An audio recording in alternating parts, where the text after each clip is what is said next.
Hey everybody, it is Mike Schuman and Seth Tao of the Daily Hoosier here after a 20-15 Indiana win over the Iowa Hawkeyes at Kinnick Stadium in Iowa City as the Hoosiers move to 5-0 for the second straight season. Seth, this one was unlike a lot of Indiana games we have seen in the Kurt Signetti era. It was a absolute grinder, a rock fight, a slobber knocker. You pick your term. This was an absolute battle. Indiana had to find a way to win it, and they did it in the last 2 minutes. And I think that that's where we should start.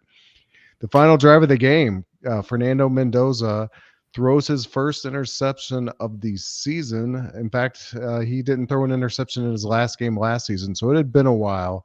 And coming off that, after an Iowa missed field goal, he gets the ball with 2:01 to go and a chance to kind of redeem himself after that first interception, first big mistake of the season. Take us through that drive. What'd you see? Yeah, even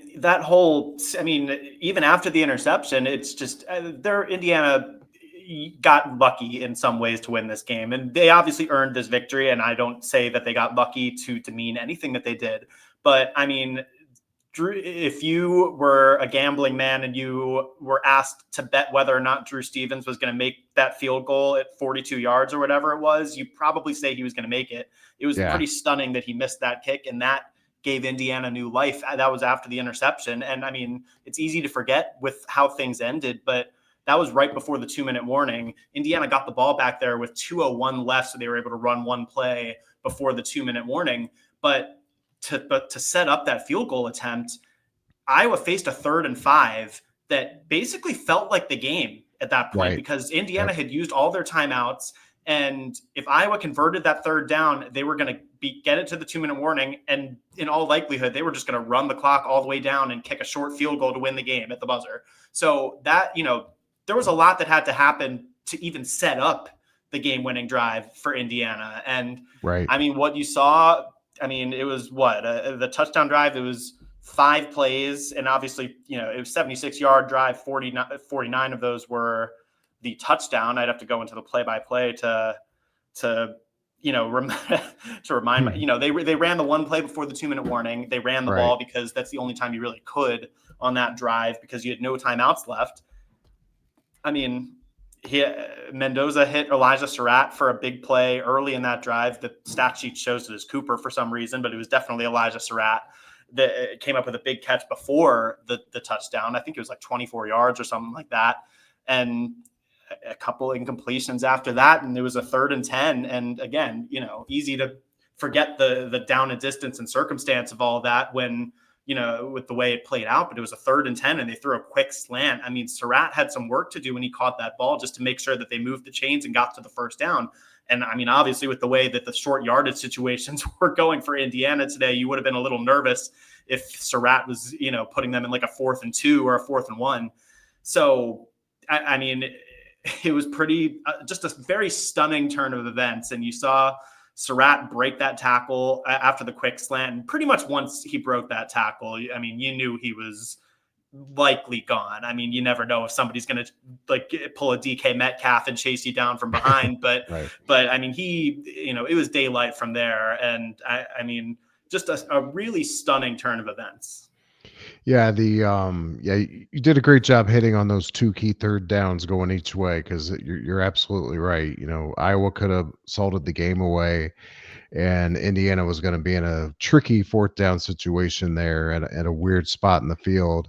And I feel like Iowa kind of went out of character. I like they were effective getting a pass rush with 5 guys, but they went zero coverage on that play, basically allowing a great yards after catch receiver in Surratt to have a one-on-one and a slant. Man, that's a huge gamble. And obviously his man wasn't up to the task to make that tackle. So crazy turn of events there at the end. And sorry to all gamblers. I don't know if anybody got a 7-point spread, but man, to see that go to 2015 at the end, I mean, somewhere, some people. I mean, you haven't. I don't know if you've seen the post game press with Fernando Mendoza and Elijah Not Surratt yet. yet. No, Fernando Mendoza had one of the greatest lines I've ever heard. And he was asked about that last play, and he sat up there and said, I know I may have messed up some people's spreads, and I apologize for that. He's like, I give my apologies to them. But then he said, but every game we just aim for the Indiana money line. We want to win the game. And I almost fell over laughing when he said that.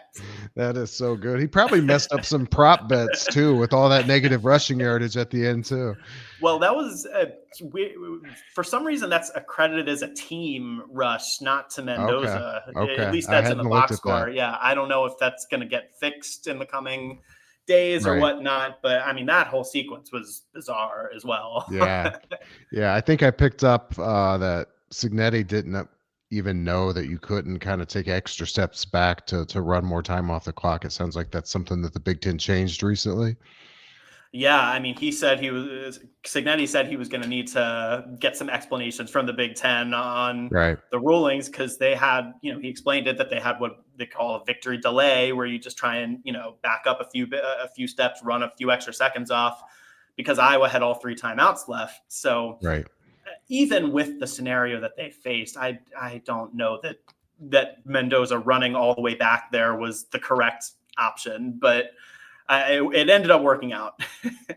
The other, I don't know if you mentioned this, but the other kind of bizarre thing that I would say Indiana got a little bit lucky with is that Iowa lost their starting quarterback in the fourth quarter. And so, on key drives where he was just like we described before the game, a game manager, but he was an effective game manager, and he had Iowa in position to win.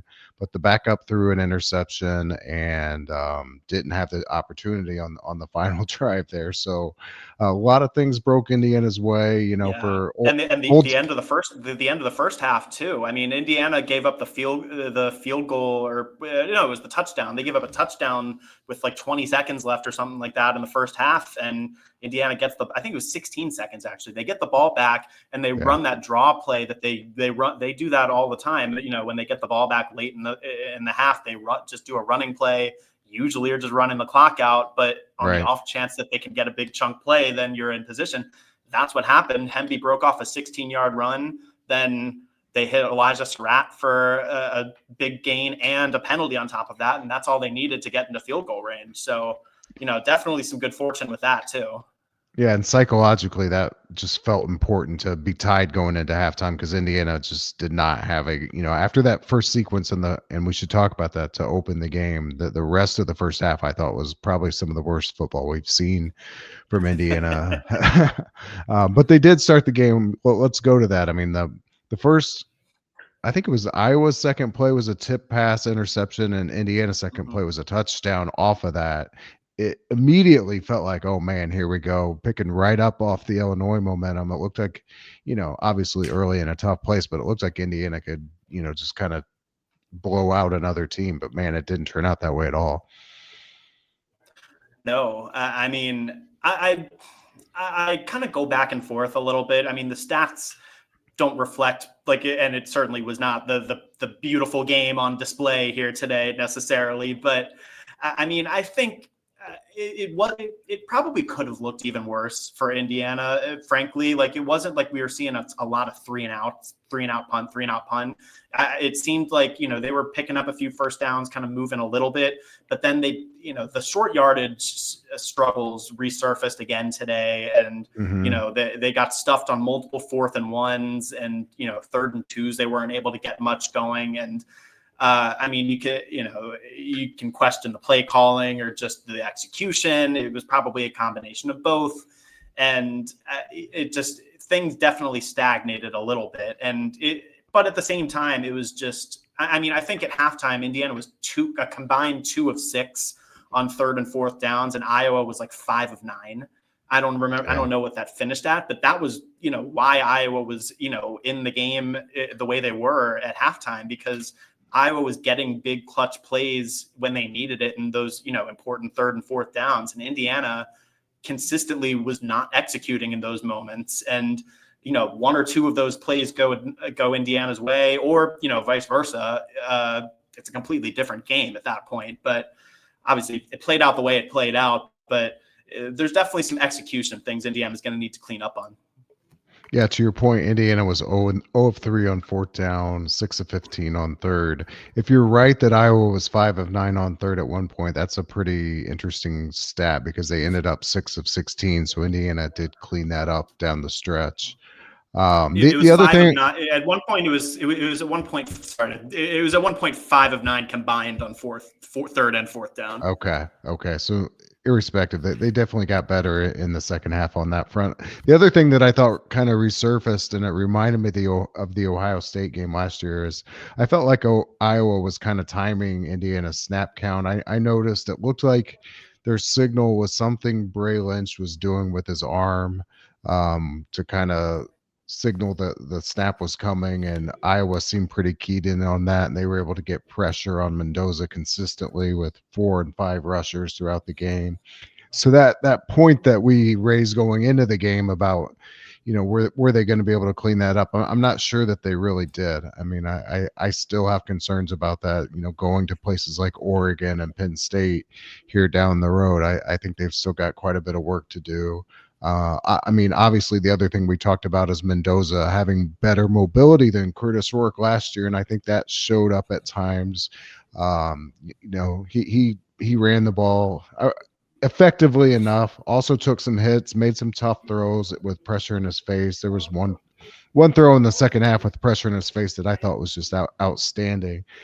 Yeah. Might have ended up in one of the Radicek field goals. So, a lot of pluses and minuses there. But when you're talking about going to Iowa and a team I think is better than what they've been in the last couple of years, and you find a way to win, ultimately that's all that matters here, in my opinion. Yeah, there's a lot to respond there with what you just brought up. But I mean, the one throw you mentioned, I think it ended up, I think, a 29, 30-yard completion to Surratt, I want to say. Yeah. I mean, that was an NFL throw that had us in the press box, like, very impressed. I mean, I think that's the best play that Fernando Mendoza has made as a Hoosier so far. He got obliterated as he threw that ball. It was not an easy throw, even if has a clean pocket. I mean, that was just so impressive, that throw that he made there.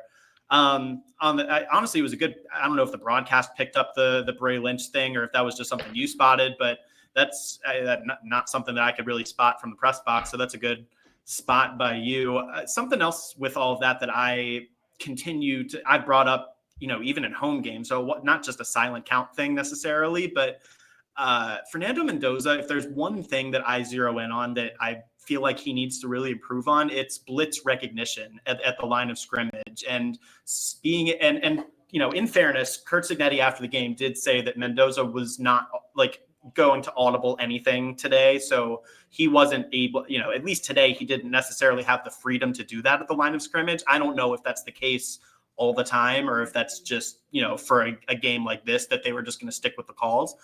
But there's too many times it feels like, and again, even at home games where you can hear a little better, there's too many times where the defense is obviously sending a blitz and Mendoza just snaps the ball and runs the play anyway, and they're doomed. And it's just too many times where he needs to check out of it or just call a timeout and reset and especially on the 4th and 1 play, there are multiple 4th and 1 plays where the two where they got stuffed. It was pretty obvious that Iowa was stacking the box, bringing a big rush, and Fernando just needs to spot that. And that's going to be part of being an NFL quarterback, is being able to recognize coverage. And his IQ is very high of the game. That's something that all of his teammates talk about, is how smart he is and how intelligent of a player he is and how much he can read the defense and what they're doing. But I think that's also something he's really got to improve on, is just being able to recognize what's coming on the field and being able to adjust, whether that's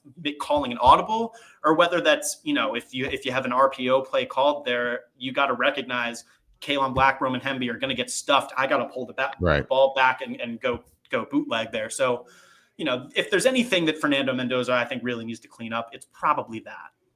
Right. I would definitely agree with all that. He finished 13 of 23, 233 yards, two touchdowns, and that interception. Surratt led the way for receiving, six catches, 132 yards, including 92 yards after catch. He continues to just be a force in that regard. Roman Hemby is going to be lost in this game, but I thought he was really effective, broke a bunch of tackles, turned a bunch of potential carries for loss and 4 and 5 yard gains. He had 15 carries for 86 yards to lead Indiana.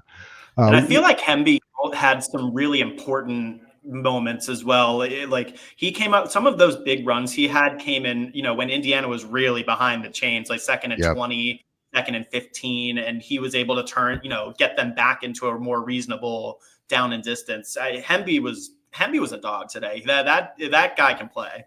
Yeah, he came in with my impression anyway was he's more of just like a speed guy, but he's really showed me something with breaking tackles and kind of just putting his foot in the ground and changing direction more so than I thought he could. So I agree. I think he's turned into a really key contributor for this team. I want to talk a little bit about the defense that can also get lost. I mean, Iowa's obviously not an offensive juggernaut, but they did only have 284 yards. And let's not lose sight of the fact that Indiana was playing without their All-American cornerback D'Angelo Ponce today. We don't know unless you heard it while being there in Iowa the reason. I mean, I saw videos of him warming up. He didn't appear to have any serious limitations and looked like he could go. I kind of felt like it's like we know we got a bye week, let's not take a chance, let's give him 2 full weeks off. I don't know if you got any other thoughts or reaction to that. Yeah, no, I don't really know anything. Okay, yeah, but I mean 284 yards. Iowa completed 24 of 38 passes for 192 yards and the two picks. So, I mean, not a kind of the defensive effort I would have kind of expected today, but given that Pons wasn't in the picture and Ryland Gandy had to step in, the Pitt transfer to play, I thought they were clearly good enough to win the game on defense. Yeah, I think more so when you want to talk about, one of the storylines coming out of this game is clearly going to be, the winning mentality that Indiana had to show today and, the perseverance and stuff like that. And I think you saw a lot more of that on the defensive side of the ball because, I mean, we talked plenty about how good Iowa's offensive line is. And Iowa, for a lot of this game, it felt like really controlled, not the line of scrimmage necessarily on both sides, but like really their offensive line for long stretches, it felt like Indiana wasn't able to do much in terms of pass rush and getting home into the backfield TFLs. I mean, they ended up finishing with 6 tackles for loss, but it really felt like Indiana's defense stepped up when they needed to and, just made plays when they need, there was a little bit of bend but don't break with the defense today, it felt like. And I mean, there's something to be said for that. I mean, not every game is going to be a complete dominant performance like you had against Illinois. There's going to be some games where, you're going to play tough opponents that can run the ball on you, that are going to make things tough at the line of scrimmage. And how do you respond to that? How do you get back up? How are you going to let that impact you the rest of the game? Or are you going to step up and make the plays when you need to? The defense did have some good fortune a little bit, just like the offense did. I mean, both of the interceptions were on tip drills. And, Right. to a certain extent, I mean, sometimes that could go either way. Sometimes, whatever. But, so there's a little bit of good fortune involved there too. But I mean, Isaiah Jones was flying around the field all day today. He was outstanding. And, Ryland Gandy, I thought, did a pretty good job stepping in for D'Angelo Pons. I think Jamari Sharp had a few moments, where he gave up some passes and things like that. But I mean, just for the most part, Indiana just made the plays they needed to win the game today defensively. And you really saw that kind of perseverance on the defensive side of the ball.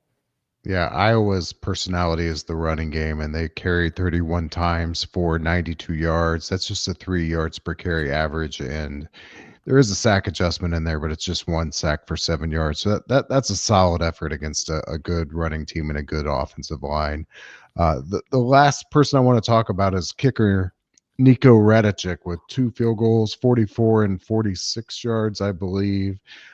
Technically ended up being the difference in the game. I mean, that including that safety, but in in any event, what they were critical field goals. Like I said, that first half field goal allowed Indiana to feel like they were right there, you know, tied in the game. And it's the second half one was at a very, very clutch moment. I mean, in games like this, field goals are huge, and we hadn't seen him except for maybe the Michigan game last year really deal with long pressure kicks, and he looked confident. You know, they weren't like borderline makes or misses. They were solid kicks. It looked like he had plenty of distance, and I think if nothing else, he gained more trust from Signetti with those two kicks.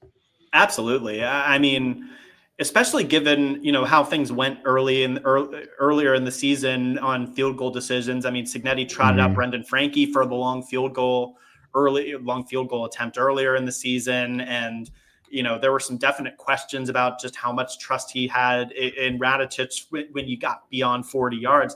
I mean, these were two, I think both of them were definitely the 46 yard was a career long. And I think the 44 may have also been, until the 46 a career long. And I mean, it was just so much cool under pressure for Nico Radicic there, especially the 46-yard kick at the end of near the end of the game that tied it at 13 all. And I mean that, he was kicking into the student section there too. And that was, that's I mean, he's got to be pretty proud of the way that he held it together. I mean, Iowa, I think, or maybe in Indiana that used a timeout before that, the kick, that big kick, and he just kept his cool. I think Signetti fist bumped him on his way out to the field, and he kept his cool and just drilled those kicks. So he certainly didn't lose any trust when you come up clutch like that. But I mean, that's everything you want in a kicker, is being able to step into a difficult environment like this and make some really clutch, important kicks.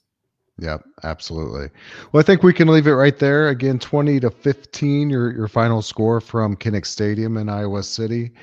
Indiana, as I mentioned, is on a bye next week. They will travel to Oregon on October 11th. Oregon playing as we speak right now at Penn State. That game has the potential. I don't even know the score, so I could already be late to this. You can look it up while I'm talking, but it has the potential to be like a top 5 college football game day, everything type of matchup if Oregon were to pull the Penn State upset tonight.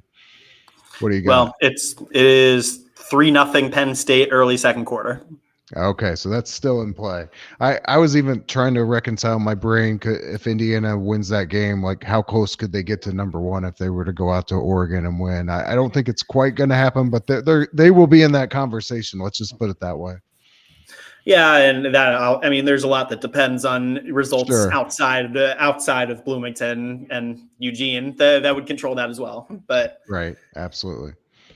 But we'll leave it there. We'll reconvene next week to rehash where everything stands, and I think we're going to start talking a little bit of IU basketball next week as we have another open practice and a full media availability with all the players and coaches. So until next week, he is Seth Tao in Iowa City. I am Mike Schuman for the Daily Hoosier in East 17th Street. We'll talk to you all next time.